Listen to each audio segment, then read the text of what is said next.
మహిళ, ఈమె మాయావతి, ఒక బడుగు బలహీన వర్గాల బీసీ ఎస్సీ ఎస్టీ మైనార్టీకి చెందినటువంటి ఒక మహిళ.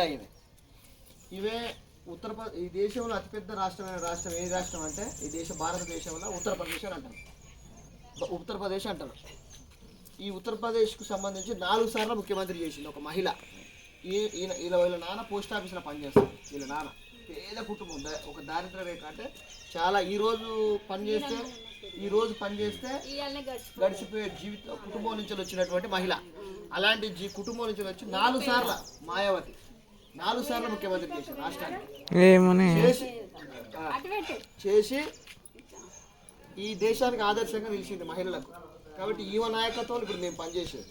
కాబట్టి ఈమె లాంటి నాయకత్వం మన దేశానికి మళ్ళీ రాదని చెప్పేసి తెలియజేసుకుంటున్నాం మీకు. కాబట్టి ఈమె నాయకత్వం, ఈ నమ్మకంతో పనిచేస్తున్నందుకు మరొకసారి ఈమెను నిలబెట్టినటువంటి ఏనుగు గుర్తు, ఈ పార్టీ నిలబెట్టింది ఈమె, ఈ ఏనుగు గుర్తు నిలబెట్టింది ఈమె. ఈ మహిళలకైనా బీసీ ఎస్సీ ఎస్టీలకు మైనార్టీ అందరికీ అండగా ఉన్నటువంటి దేశంలో ఎవరంటే ఈ మహిళనే. కాబట్టి ఈమె మీద నమ్మకంతో ఖచ్చితంగా ఈ పెద్ద నన్ను గెలిపేయాలని చెప్పేసి మీ అందరికి మరోసారి నేను